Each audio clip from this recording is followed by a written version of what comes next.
तो चलिए आज के इस खास एक्सप्लेनर में सीधे गोता लगाते हैं। आज हम जिस अद्भुत लोक कथा की परतों को खोलने वाले हैं वो पीढ़ियों से चली आ रही है। हमारा पूरा फोकस रहेगा राजकुमारी तारा की कहानी, हजार लोहे की कीलें, निस्वार्थ प्रेम और बलिदान पर।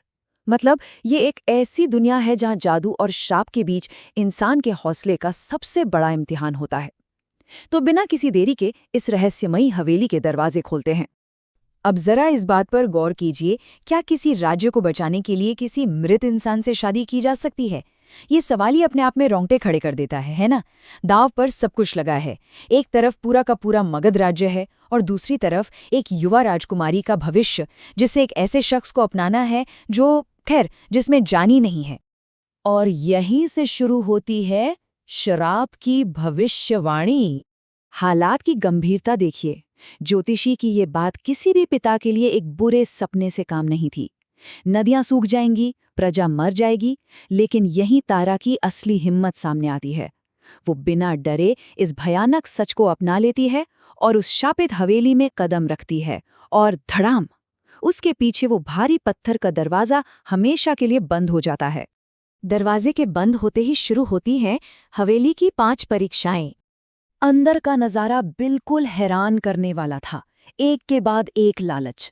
पहले कमरे में सोने हीरे का पहाड़, दूसरे में 56 भोग, वो भी तब जब उसे जोरों की भूख लगी थी। फिर रेशमी कपड़े और न जाने क्या क्या। लेकिन तारा, वो बिना मुड़े आगे बढ़ती गई। उसने इन सारे सतही प्रलोभनों को ऐसे ठुकरा दिया जैसे वो कुछ हो ही नहीं। उसकी नीयत एकदम साफ थी और इसी के साथ वो पहुंचती है उस आखिरी अंधेरे 5वें कमरे में। और यहां सामना होता है 1000 कीलों के भयानक दर्द से। जी हां, पूरे 1000। उस अंधेरे कमरे में कोई खजाना नहीं था, बल्कि पत्थर की तरह ठंडे पड़े राजकुमार गंधर्व का बेजान शरीर था, जिसमें सिर से पैर तक 1000 लोहे की कीलें चुभी हुई थीं। ये खौफनाक मंजर देखकर किसी की भी रूह कांप जाए। लेकिन तारा टूटती नहीं है, बल्कि वो एक ऐसा वादा करती है जो दिल चीर कर रख दे। वो कहती है कि चाहे उसकी पूरी उम्र यहीं कट जाए, उसके हाथ लहूलुहान हो जाएं, लेकिन वो इन कीलों को निकालेगी। ये कोई मामूली बात नहीं है।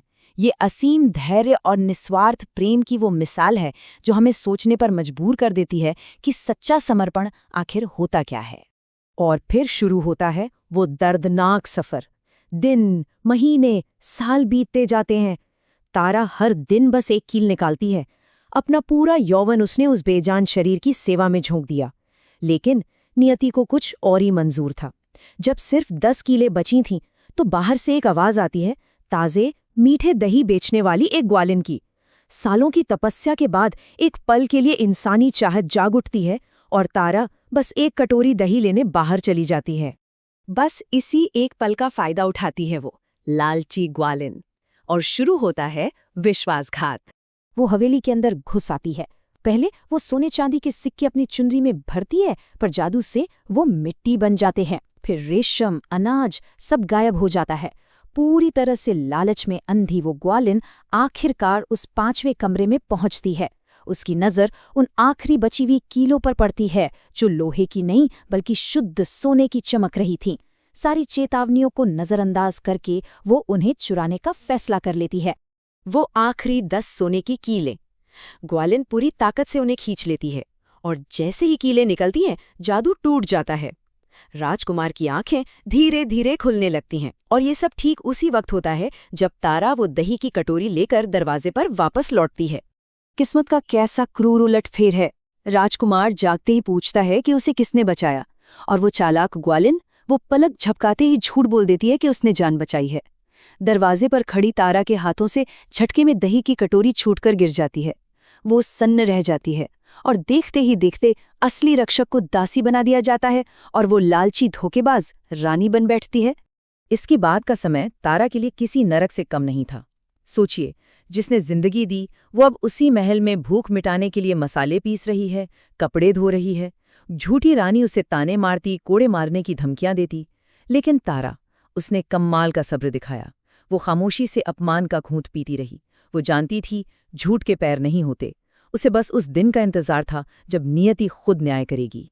और वो दिन आ ही जाता है। न्याय और निस्वार्थ प्रेम की जीत का दिन। हवेली में अचानक एक दिन एक गरीब आदमी रोता गिड़गिड़ाता हुआ आता है। वो कोई और नहीं, उस झूठी रानी यानी ग्वालिन का असली पति था। वो राजकुमार के सामने भीख मांगता है कि उसकी पत्नी को वापस भेज दिया जाए क्योंकि उनके बच्चे भूख से तड़प रहे हैं। बस एक ही झटके में उस ग्वालिन के बुने हुए सारे झूठ के जाले राजकुमार के सामने ताड़ ताड़ हो जाते हैं। और फिर सामने आता है सबसे बड़ा अकाट्य सबूत। राजकुमार दोनों के हाथों को ध्यान से देखता है। एक तरफ उस ग्वालिन के हाथ एकदम मुलायम, साफ और बेदाग, और दूसरी तरफ तारा के हाथ जो खून से सने हुए थे, जिन पर 1000 किलो को खींचने के गहरे निशान और मेहनत के छाले थे। ये निशान बिना कुछ कहे सच्चाई चीख चीख कर बता रहे थे। दरअसल राजकुमार को एक साधु ने उसके अहंकार के कारण ये श्राप दिया था, और शर्त ये थी कि ये श्राप तभी टूटेगा जब कोई बिना किसी स्वार्थ के अपना खून पसीना बहाकर इन कीलों को निकालेगा। अब राजकुमार को अपनी भयंकर गलती का एहसास होता है। ग्वालिन ने तो, बल्कि सच कहूं तो ग्वालिन ने तो सिर्फ लालच में वो कीलें खींची थीं। असल में तारा के उस बरसों के दर्द और खून पसीने ने ही उस श्राप की ताकत को खत्म किया था। लेकिन कहानी का सबसे भावुक मोड़ तो अब आता है, तारा का सर्वोच्च बलिदान। जब गुस्से में राजकुमार उस धोखेबाज ग्वालिन को जेल में डालने का हुक्म देता है, तो तारा उसे रोक लेती है। वो कहती है कि उसे सजा मत दीजिए, वरना उसके मासूम बच्चे अनाथ हो जाएंगे। वो उसे माफ कर देती है। तारा की ये करुणा, उसकी ये क्षमा दुनिया की किसी भी राजशाही या दौलत से कहीं ज्यादा बड़ी थी। तो अंत में एक बहुत ही गहरा सवाल हमारे सामने रह जाता है, क्या निस्वार्थ बलिदान में सच में वो ताकत होती है जो पत्थर के दिल को भी पिघला दे और नियति को फिर से लिख दे? ये जो राजकुमारी तारा की कहानी, 1000 लोहे की कीलें, निस्वार्थ प्रेम और बलिदान है, ये हमें याद दिलाती है कि जब समर्पण बिल्कुल निस्वार्थ हो तो वो असंभव को भी संभव बना देता है। ये एक ऐसा संदेश है जो यकीनन काफी लंबे समय तक हमारे जहन में गूंजता रहेगा।